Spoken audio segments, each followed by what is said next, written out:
Hizkia Raja Yehuda, 2 Raja-Raja 18 ayat 1 sampai 12. Maka dalam tahun ketiga zaman Hosea bin Ela, Raja Israel, Hizkia anak Ahaz Raja Yehuda menjadi raja. Ia berumur 25 tahun pada waktu ia menjadi raja, dan 29 tahun lamanya ia memerintah di Yerusalem. Nama ibunya ialah Abi, anak Sakaria.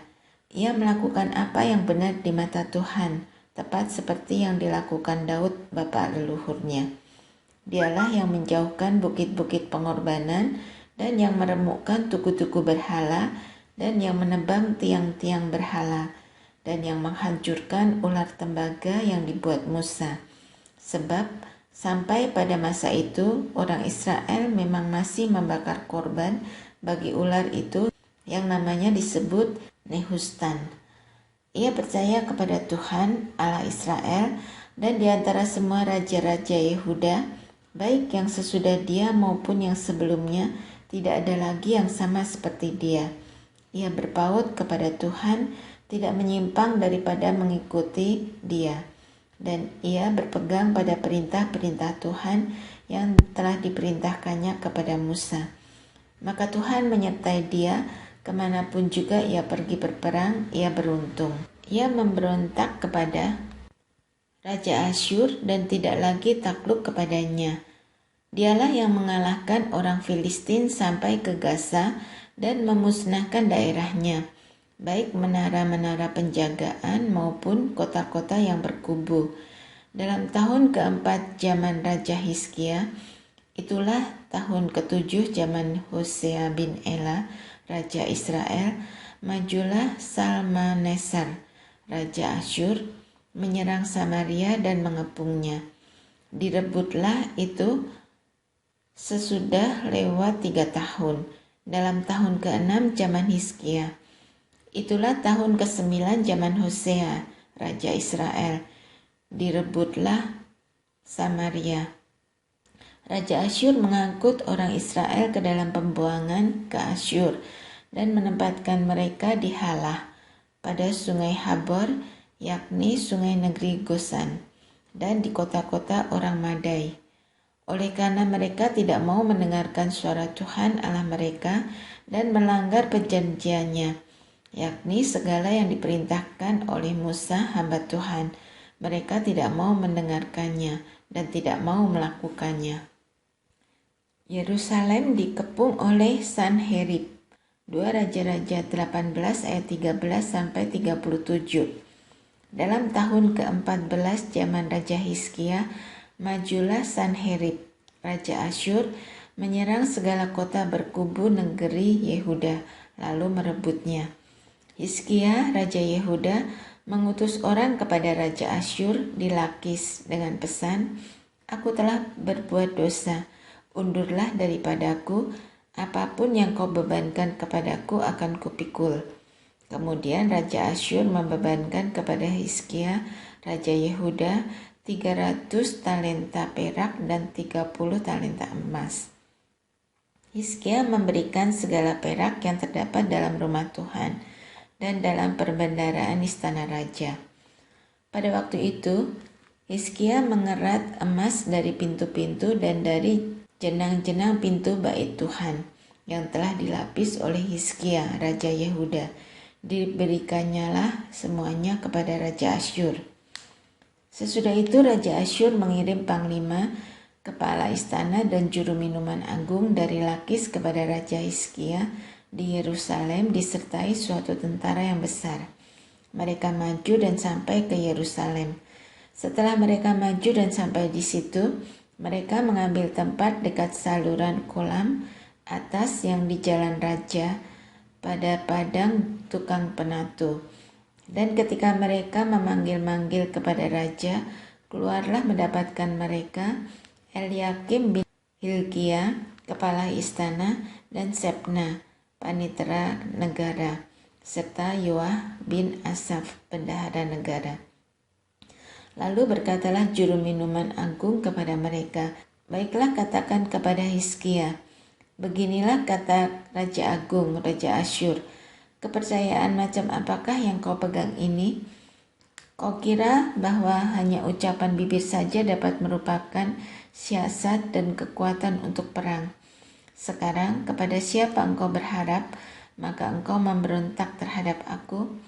Sesungguhnya engkau berharap kepada tongkat bambu yang patah terkulai itu, yaitu Mesir, yang akan menusuk dan menembus tangan orang yang bertopang kepadanya.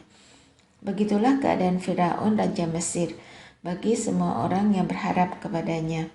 Dan apabila kamu berkata kepadaku, kami berharap kepada Tuhan Allah kami, bukankah Dia itu yang bukit-bukit pengorbanannya dan mezbah-mezbahnya telah dijauhkan oleh Hizkia, sambil berkata kepada Yehuda dan Yerusalem, di depan mezbah yang Yerusalem inilah kamu harus sujud menyembah. Maka sekarang, baiklah bertaruh dengan tuanku Raja Asyur. Aku akan memberikan 2000 ekor kuda kepadamu, jika engkau sanggup memberikan dari pihakmu orang-orang yang mengendarainya. Bagaimanakah mungkin engkau memukul mundur satu orang perwira tuanku yang paling kecil, padahal engkau berharap kepada Mesir dalam hal kereta dan orang-orang berkuda? Sekarang pun, adakah di luar kehendak Tuhan aku maju melawan tempat ini untuk memusnahkannya? Tuhan telah berfirman kepadaku, majulah menyerang negeri itu dan musnahkanlah itu. Lalu berkatalah Eliakim bin Hilkia, Sebna dan Yoah kepada juru minuman agung, silakan berbicara dalam bahasa Aram kepada hamba-hambamu ini, sebab kami mengerti.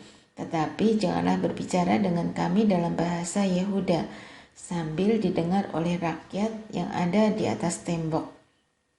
Tetapi juru minuman agung berkata kepada mereka, adakah tuanku mengutus aku untuk mengucapkan perkataan-perkataan ini hanya kepada tuanmu dan kepadamu saja?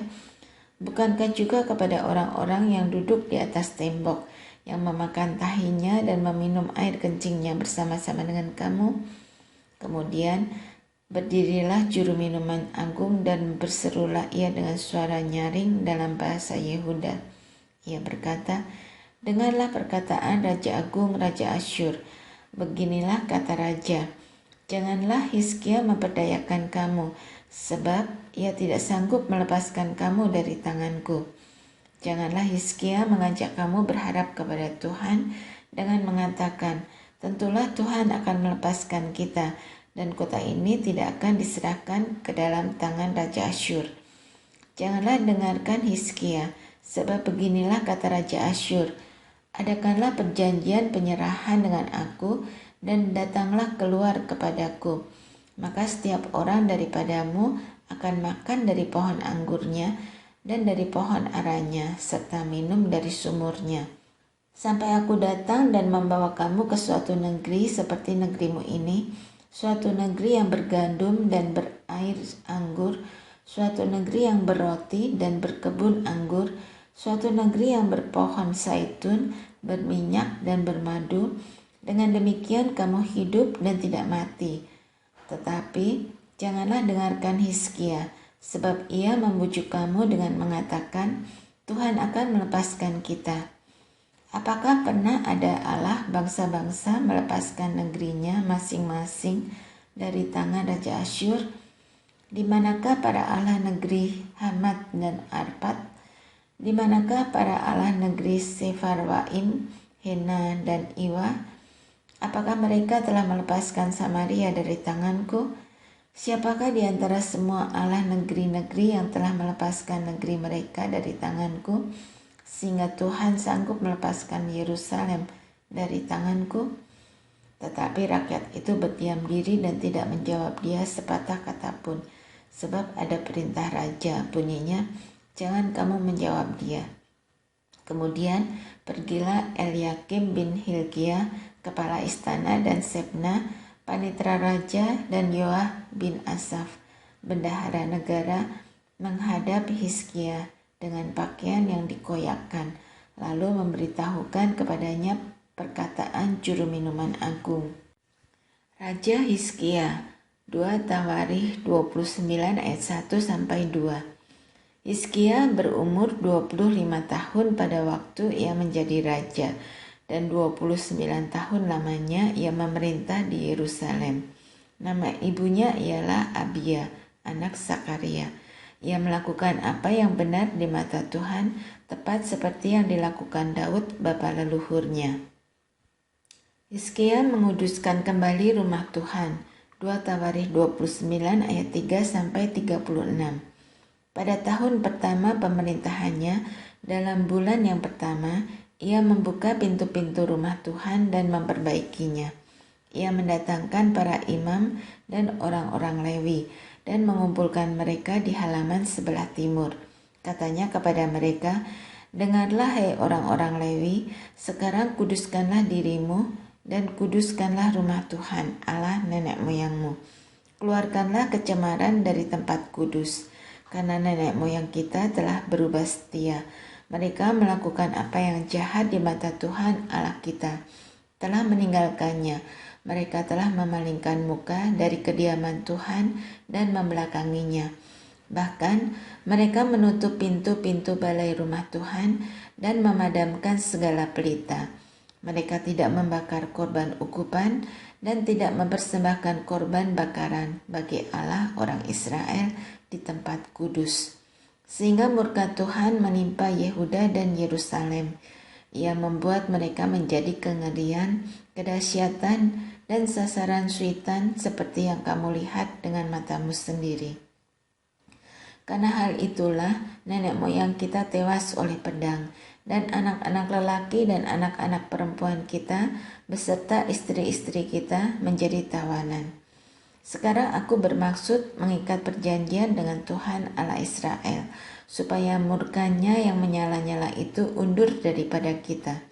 Anak-anakku, sekarang janganlah kamu lengah, karena kamu telah dipilih Tuhan untuk berdiri di hadapannya, untuk melayani Dia, untuk menyelenggarakan kebaktian dan membakar korban baginya. Lalu bangunlah orang-orang Lewi itu, yakni dari Bani Kehat, Mahat bin Amasai, dan Yoel bin Asaria. Dari Bani Merari, Kis bin Abdi, dan Asaria bin Yehalelel. Dari orang Gersom, Yoah bin Sima dan Eden bin Yoah. Dari Bani Elisafan, Simri dan Yeiel. Dari Bani Asaf, Sakaria dan Matanya. Dari Bani Heman, Yehiel dan Simei. Dan dari Bani Yedutun, Semaya dan Usiel. Mereka mengumpulkan saudara-saudaranya dan menguduskan dirinya. Kemudian mereka datang menurut perintah raja sesuai dengan firman Tuhan, lalu mentahirkan rumah Tuhan. Sesudah itu masuklah para imam ke bagian dalam rumah Tuhan untuk mentahirkannya. Semua yang najis yang didapati mereka di dalam bait Tuhan dibawa ke pelataran rumah Tuhan.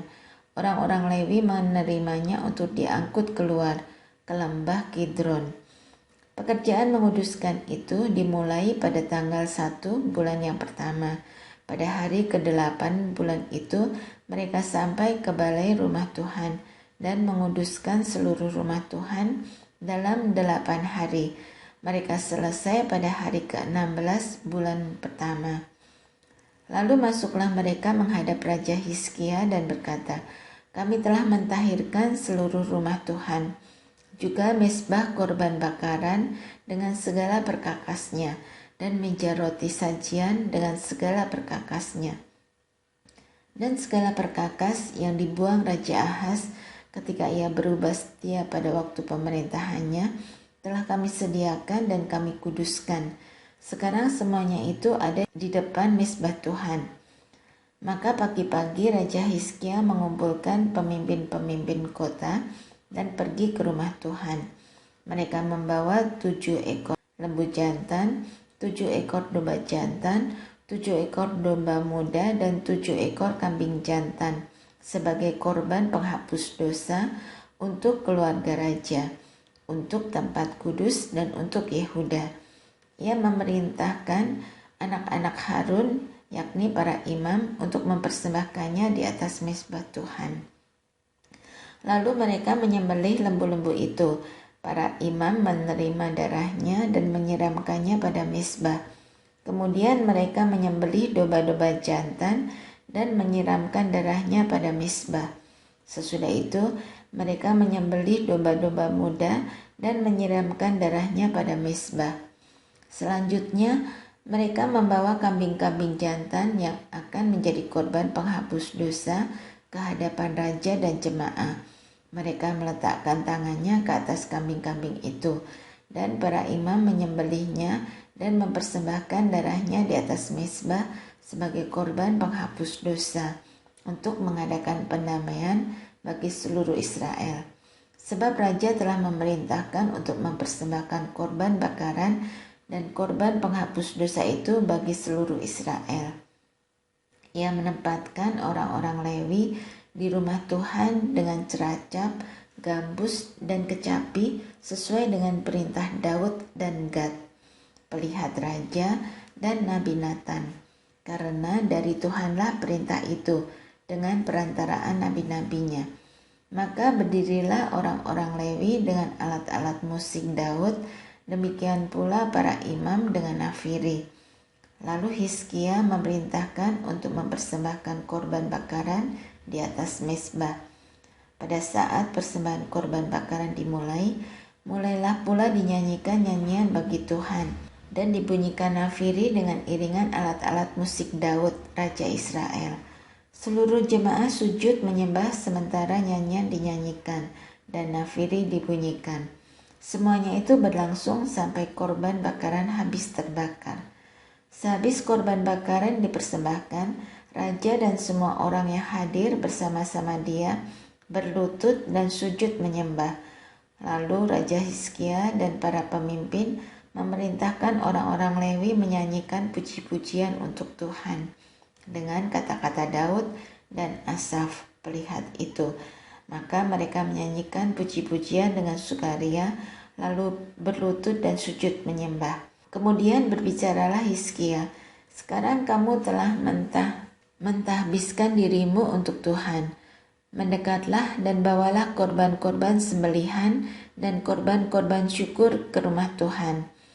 Lalu jemaah membawa korban-korban sembelihan dan korban-korban puji-pujian. Setiap orang yang rela hati membawa juga korban-korban bakaran. Jumlah korban bakaran yang dibawa jemaah ialah lembu 70 ekor, domba jantan 100 ekor, dan domba muda 200 ekor, semuanya sebagai korban bakaran bagi Tuhan. Persembahan-persembahan kudus terdiri dari lembu sapi 600 ekor dan kambing domba 3000 ekor. Tetapi jumlah imam terlalu sedikit sehingga mereka tidak sanggup mengguliti semua korban bakaran. Oleh sebab itu, saudara-saudara mereka, orang-orang Lewi, membantu mereka sampai pekerjaan itu selesai dan sampai para imam menguduskan dirinya. Sebab orang-orang Lewi itu lebih bersungguh-sungguh menguduskan dirinya daripada para imam. Lagi pula, korban bakaran itu banyak, dengan segala lemak korban keselamatan dan segala korban curahan pada korban-korban bakaran itu. Demikianlah ibadah di rumah Tuhan ditetapkan kembali. Hizkia dan seluruh rakyat bersukacita akan apa yang telah ditetapkan Allah bagi bangsa itu, karena hal itu terjadi dengan tak disangka-sangka. Hizkia merayakan Paskah, 2 Tawarikh 30 ayat 1 sampai 2 Tawarikh 31 ayat 1. Kemudian Hizkia mengirim pesan kepada seluruh Israel dan Yehuda, bahkan menulis surat kepada Efraim dan Manasye, supaya mereka datang merayakan Paskah bagi Tuhan Allah orang Israel di rumah Tuhan di Yerusalem. Raja bersama-sama para pemimpin dan seluruh jemaah di Yerusalem merancangkan untuk merayakan Paskah pada bulan kedua, karena mereka tidak dapat merayakannya pada waktunya, sebab para imam belum menguduskan diri dalam jumlah yang cukup dan rakyat belum terkumpul di Yerusalem. Rancangan itu diterima baik oleh raja dan seluruh jemaah. Mereka memutuskan untuk menyiarkan maklumat di seluruh Israel dari Beersheba sampai Dan, supaya masing-masing datang ke Yerusalem merayakan Paskah bagi Tuhan Allah Israel, karena mereka belum merayakannya secara umum seperti yang ada tertulis. Maka berangkatlah pesuruh-pesuruh cepat ke seluruh Israel dan Yehuda membawa surat dari raja dan para pemimpin, dan mengatakan sesuai dengan perintah raja, "Hai orang Israel, kembalilah kepada Tuhan, Allah Abraham, Ishak dan Israel. Maka ia akan kembali kepada yang tertinggal daripada kamu, yakni mereka yang terluput dari tangan raja-raja Asyur. Janganlah berlaku seperti nenek moyangmu dan saudara-saudaramu yang berubah setia terhadap Tuhan, Allah nenek moyang mereka, sehingga ia membuat mereka menjadi kedahsyatan seperti yang kamu lihat sendiri. Sekarang janganlah tegar tengkuk seperti nenek moyangmu. Serahkanlah dirimu kepada Tuhan dan datanglah ke tempat kudus yang telah dikuduskannya untuk selama-lamanya. Serta beribadahlah kepada Tuhan Allahmu, supaya murkanya yang menyala-nyala undur daripadamu. Karena bila mana kamu kembali kepada Tuhan, maka saudara-saudaramu dan anak-anakmu akan mendapat belas kasihan dari orang-orang yang menawan mereka, sehingga mereka kembali ke negeri ini. Sebab Tuhan Allahmu pengasih dan penyayang. Ia tidak akan memalingkan wajahnya daripada kamu bila mana kamu kembali kepadanya." Ketika pesuruh-pesuruh cepat itu pergi dari kota ke kota, melintasi tanah Efraim dan Manasye sampai ke Zebulon, mereka ditertawakan dan diolok-olok. Namun beberapa orang dari Asyir, Manasye dan Zebulon merendahkan diri dan datang ke Yerusalem.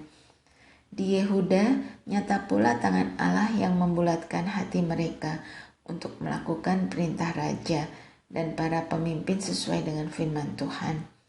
Maka berkumpullah di Yerusalem banyak orang, suatu jemaah yang sangat besar, untuk merayakan hari raya roti tidak beragi pada bulan yang kedua.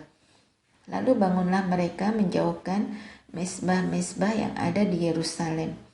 Juga semua mezbah korban ukupan disingkirkan dan dibuang ke lembah Kidron. Kemudian disembelihlah domba Paskah pada tanggal 14 bulan kedua. Maka para imam dan orang-orang Lewi merasa malu, lalu menguduskan dirinya dan membawa korban bakaran ke rumah Tuhan. Mereka berdiri pada tempatnya menurut peraturan yang berlaku bagi mereka masing-masing, sesuai dengan Taurat Musa, abdi Allah itu. Para imam menyiramkan darah yang diterimanya dari orang-orang Lewi. Sebab ada banyak di antara jemaah yang tidak menguduskan dirinya, sehingga menjadi tugas orang Lewi untuk menyembelih domba-domba Paskah bagi setiap orang yang tidak dapat menguduskannya bagi Tuhan, karena ia tidak tahir. Sebab sebagian besar dari rakyat, terutama dari Efraim, Manasye, Isakar, dan Zebulon, tidak mentahirkan diri, namun mereka memakan Paskah, walaupun tidak sesuai dengan apa yang ada tertulis. Tetapi Hizkia berdoa untuk mereka. Katanya, "Tuhan yang baik itu kiranya mengadakan pendamaian bagi semua orang yang sungguh-sungguh berhasrat mencari Allah, yakni Tuhan Allah nenek moyangnya, walaupun ketahiran mereka tidak sesuai dengan tempat kudus." Tuhan mendengar Hizkia dan membiarkan bangsa itu selamat.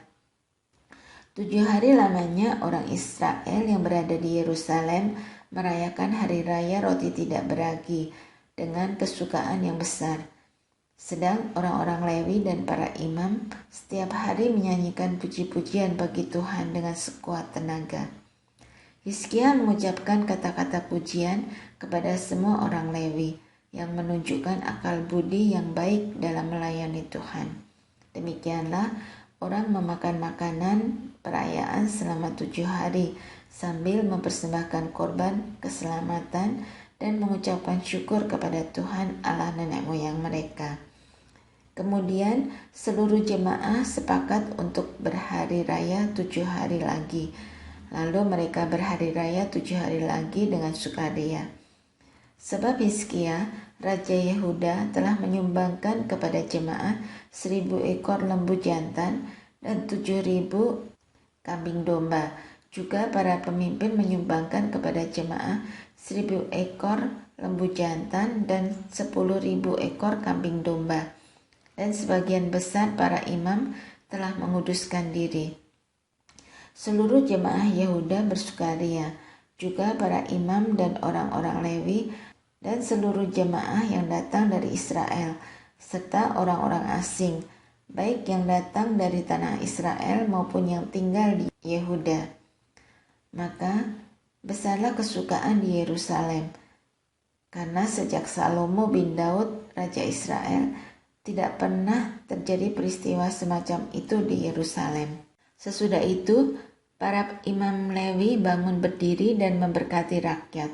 Suara mereka didengar Tuhan dan doa mereka sampai ke tempat kediamannya yang kudus di sorga. Setelah semuanya ini diakhiri, seluruh orang Israel yang hadir pergi ke kota-kota di Yehuda, lalu meremukkan segala tugu berhala, menghancurkan segala tiang berhala, dan merobohkan segala bukit pengorbanan dan mezbah di seluruh Yehuda dan Benyamin, juga di Efraim dan Manasye, sampai musnah semuanya. Kemudian pulanglah seluruh orang Israel ke kota-kotanya, ke miliknya masing-masing. Hizkia mengatur sumbangan untuk para imam dan orang Lewi. 2 Tawaret 31 ayat 2-21. Hizkia menetapkan rombongan para imam dan orang-orang Lewi, rombongan demi rombongan, masing-masing menurut tugas jabatannya sebagai imam atau sebagai orang Lewi, untuk mempersembahkan korban bakaran dan korban keselamatan, untuk mengucap syukur dan menyanyikan puji-pujian, dan untuk melayani di pintu-pintu gerbang di tempat perkemahan Tuhan. Raja memberi sumbangan dari harta miliknya untuk korban bakaran, yakni korban bakaran pada waktu pagi dan pada waktu petang, korban bakaran pada hari-hari Sabat dan pada bulan-bulan baru, dan pada hari-hari raya, yang semuanya tertulis di dalam Taurat Tuhan. Ia memerintahkan rakyat, yakni penduduk Yerusalem, untuk memberikan sumbangan yang menjadi bagian para imam dan orang-orang Lewi, supaya mereka dapat mencurahkan tenaganya untuk melaksanakan Taurat Tuhan. Segera setelah peristiwa ini tersiar, orang Israel membawa dalam jumlah yang besar hasil pertama daripada gandum, anggur, minyak, madu, dan segala macam hasil bumi. Mereka membawa juga persembahan persepuluhan dari segala sesuatu dalam jumlah yang besar. Orang Israel dan orang Yehuda yang tinggal di kota-kota Yehuda juga membawa persembahan persepuluhan yang terdiri dari lembu sapi dan kambing domba, dan persembahan persepuluhan yang terdiri dari persembahan kudus yang telah dikuduskan bagi Tuhan Allah mereka. Semuanya itu diletakkan mereka bertimbun-timbun. Mereka mulai membuat timbunan itu pada bulan yang ketiga, dan mereka selesai pada bulan yang ketujuh. Hizkia dan para pemimpin datang melihat timbunan itu, dan mereka memuji Tuhan dan umatnya orang Israel. Hizkia menanyakan para imam dan orang-orang Lewi tentang timbunan itu, dan dijawab oleh Asaria, imam kepala keturunan Sadok, demikian: sejak persembahan khusus mulai dibawa ke rumah Tuhan, kami telah makan sekenyang-kenyangnya, namun sisanya masih banyak, sebab Tuhan telah memberkati umatnya sehingga tinggal sisa yang banyak ini. Kemudian Hizkia menyuruh menyediakan bilik-bilik di rumah Tuhan, dan mereka menyediakannya. Dan dengan setia mereka membawa segala persembahan khusus, persembahan persepuluhan, dan persembahan-persembahan kudus itu ke sana. Konanya seorang Lewi mengawasi semuanya, dan Simei saudaranya adalah orang kedua. Sedang Yehiel, Asasya, Nahat, Asael, Yerimot, Yosabat, Eliel, Yismakia, Mahat, dan Benanya adalah pemilik di bawah Konanya dan Simei, saudaranya itu, sesuai dengan petunjuk Raja Hizkia dan Asaria, kepala rumah Allah. Dan Kore bin Yimna, seorang Lewi, penunggu pintu gerbang di sebelah timur, mengawasi pemberian-pemberian sukarela untuk Allah, serta membagi-bagikan persembahan khusus yang untuk Tuhan dan persembahan-persembahan Maha Kudus. Di kota-kota imam, ia dibantu dengan setia oleh Eden, Minyamin, Yesua, Semaya, Amaria, dan Sekanya. Dalam pembagian itu kepada saudara-saudara mereka menurut rombongan, kepada orang dewasa dan anak-anak, kecuali kepada setiap orang yang masuk ke rumah Tuhan menurut hari-hari yang ditetapkan, menurut tugas jabatan yang ditugaskan kepadanya, dan menurut rombongannya, yakni mereka yang tercatat dalam daftar sebagai laki-laki yang berumur 3 tahun ke atas. Para imam dicatat dalam daftar menurut puak-puak mereka, sedang orang-orang Lewi yang berumur 20 tahun ke atas dicatat menurut tugas dan rombongan mereka. Para imam terdaftar dengan seluruh keluarga mereka, yakni istri, anak laki-laki dan perempuan, seluruh kaum itu. Karena dengan setia mereka menguduskan diri untuk persembahan kudus. Bagi keturunan Harun, yakni imam-imam yang tinggal di padang-padang pengembalaan sekitar kota-kota mereka, di setiap kota ada orang-orang yang ditunjuk dengan disebut namanya untuk mengadakan pembagian kepada setiap orang laki-laki dari keluarga imam dan kepada setiap orang Lewi yang terdaftar. Demikianlah perbuatan Hizkia di seluruh Yehuda. Ia melakukan apa yang baik, apa yang jujur, dan apa yang benar di hadapan Tuhan Allahnya. Dalam setiap usaha yang dimulainya untuk pelayanannya terhadap rumah Tuhan dan untuk pelaksanaan Taurat dan perintah Allah, ia mencari Allahnya. Semuanya dilakukannya dengan segenap hati, sehingga segala usahanya berhasil. Sion, kota Allah. Mazmur 48. Nyanyian Mazmur Bani Korah. Besarlah Tuhan dan sangat terpuji di kota Allah kita. Gunungnya yang kudus, yang menjulang permai adalah kegirangan bagi seluruh bumi. Gunung Sion itu jauh di sebelah utara, kota raja besar. Dalam puri-purinya, Allah memperkenalkan dirinya sebagai benteng. Sebab lihat, raja-raja datang berkumpul. Mereka bersama-sama berjalan maju. Demi mereka melihatnya, mereka tercengang-cengang, terkejut, lalu lari kebingungan. Kegentaran menimpa mereka di sana. Mereka kesakitan seperti perempuan yang hendak melahirkan. Dengan angin timur engkau memecahkan kapal-kapal Tarsis. Seperti yang telah kita dengar, demikianlah juga kita lihat. Di kota Tuhan semesta alam, di kota Allah kita, Allah menegakkannya untuk selama-lamanya. Kami mengingat ya Allah kasih setiamu di dalam bait-Mu. Seperti namamu ya Allah, demikianlah kemasyuranmu sampai ke ujung bumi. Tangan kananmu penuh dengan keadilan. Biarlah gunung Sion bersukacita. Biarlah anak-anak perempuan Yehuda bersorak-sorak oleh karena penghukumanmu. Kelilingilah Sion dan edarilah dia. Hitunglah menaranya. Perhatikanlah temboknya, jalanilah puri-purinya, supaya kamu dapat menceritakannya kepada angkatan yang kemudian. Sesungguhnya inilah Allah, Allah kitalah Dia, seterusnya dan untuk selamanya.